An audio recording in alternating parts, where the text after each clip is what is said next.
What's up, Deadheads? It's Brian Castrillo, and I just watched Fear the Walking Dead Season 8, Episode 2, titled Blue Jay, and my goodness, was this a dark episode. And right off the bat, I'm going to go back to my review for Episode 1 of the season, where I said maybe Blue Jay has to do with Victor Strand. I was wrong. This is clearly June Dory, and my goodness, was she a badass looking jacked and kind of reminiscent me of Rambo.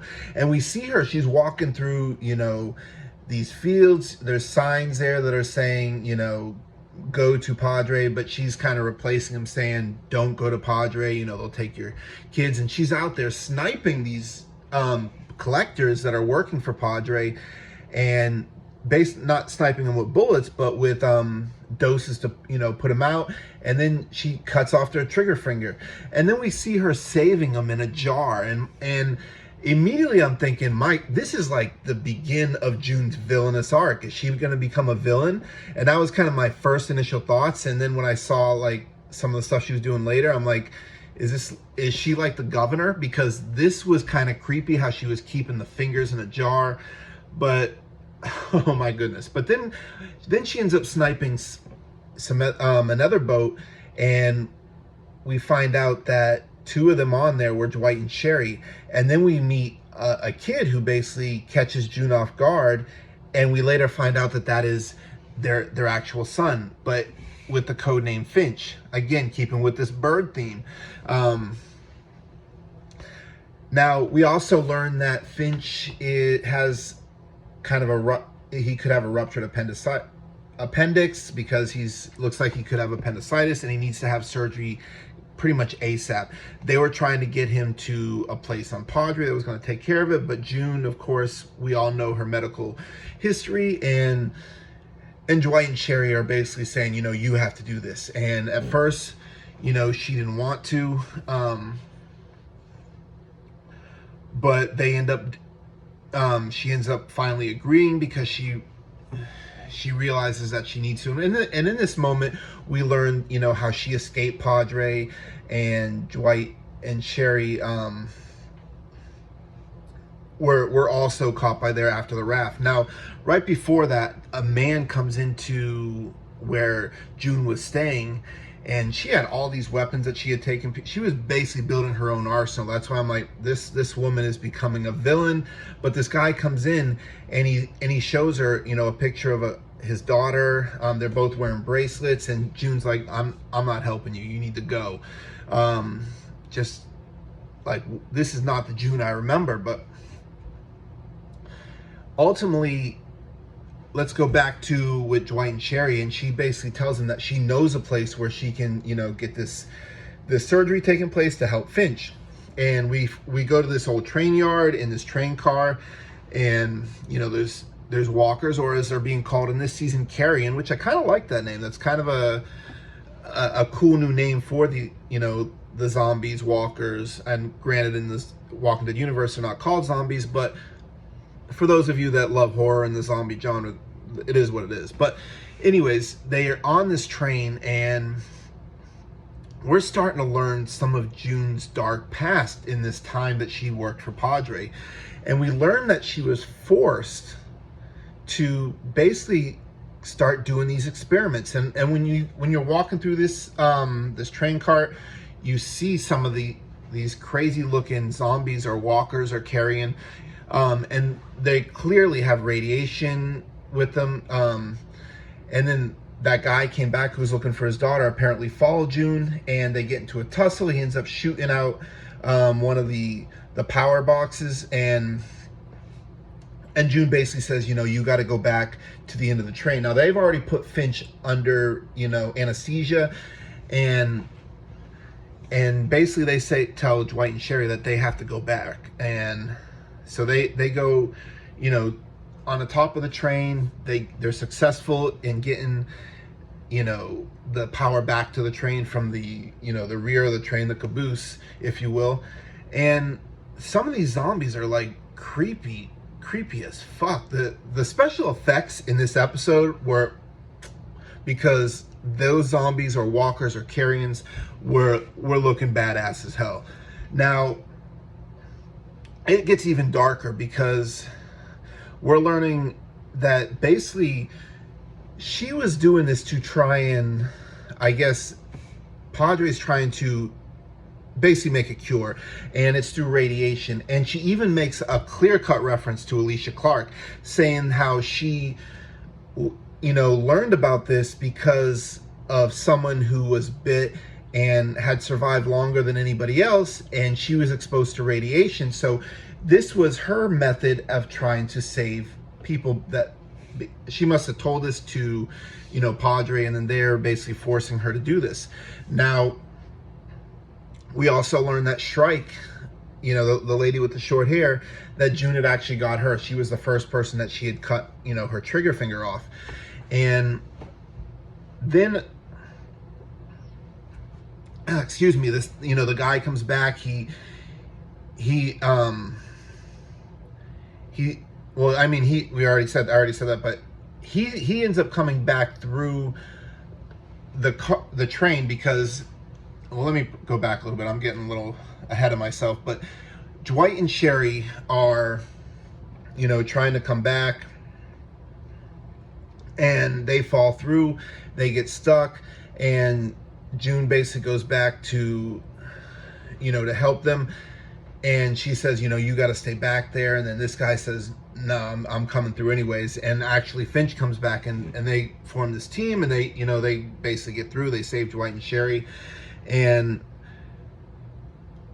there was they even had a moment, man, I need a drink, but where it was one of the warmest moments between Dwight, Sherry, and June. And they're basically saying, and I'm jumping around here, but there was a moment that I really loved, and and this is what Jenna Elfman brings. She brings that emotion to the table, and they were saying how they wanted to become a family, and they basically wanted June to come with them. And Dwight says how, if it wasn't for you and John, I wouldn't be here today. I wouldn't have the family, and you are family, and I would love for you to come with me. Now, right before that is one really heartbreaking moment, because we learned that June actually did experiment on that guy's daughter, but she was forced to do this by Shrike, who basically wanted to watch her turn to see what would happen. And June was telling him how she had done that experiment on, his daughter to try and save her because of what she learned about Alicia. Now, she doesn't mention Alicia, but that's clearly an Alicia Clark reference.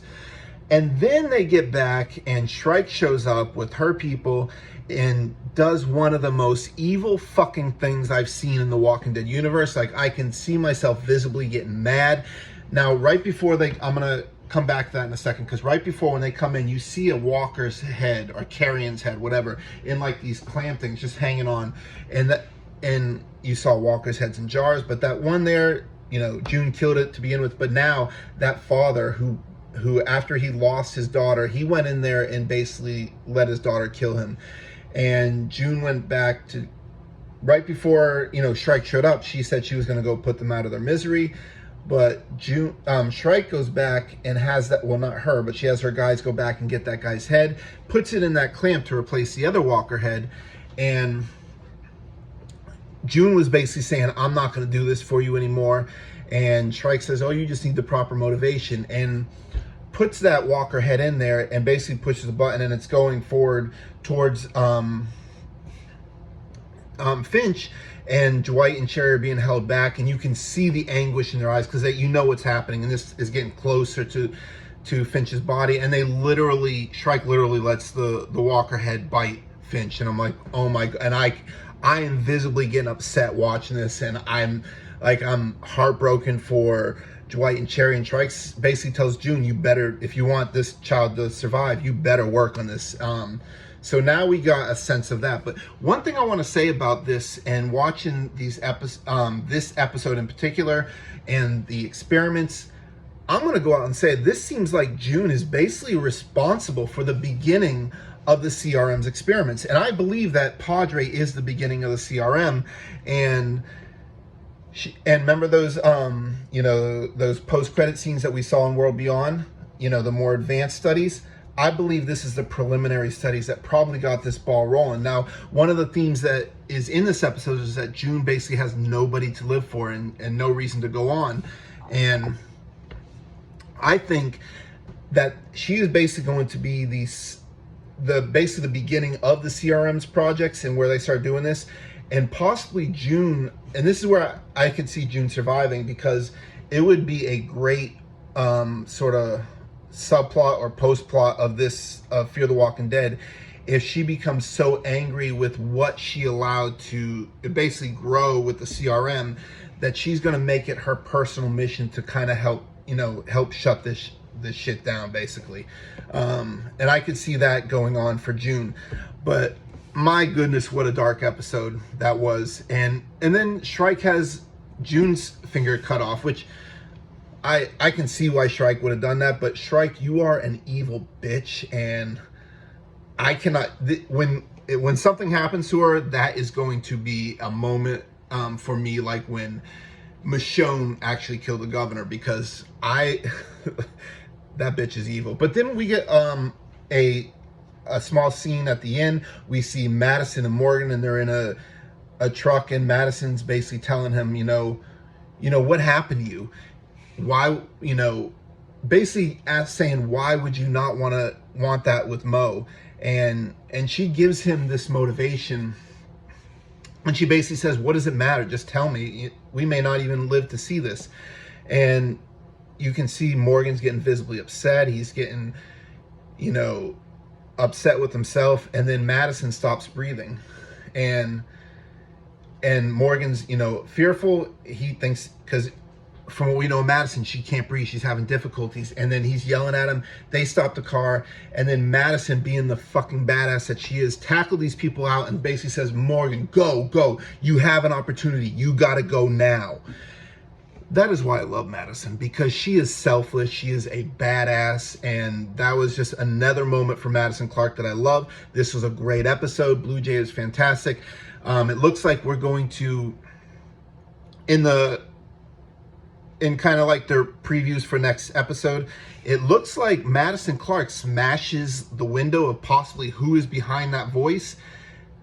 I kind of think either way that is Victor Strand. I think he may be the leader of this group, and we may find that out. I could be completely wrong, but I can totally see Victor Strand. If you go back to his past, with Ginny, where he's basically telling Alicia Clark, remember that, where he says he has to do things that he may not like to basically give himself a chance. That whole conversation with her. But what did you guys think of this episode? That was dark, in my opinion. Great fucking episode. Did you guys like it? What are you hoping for in the next episode?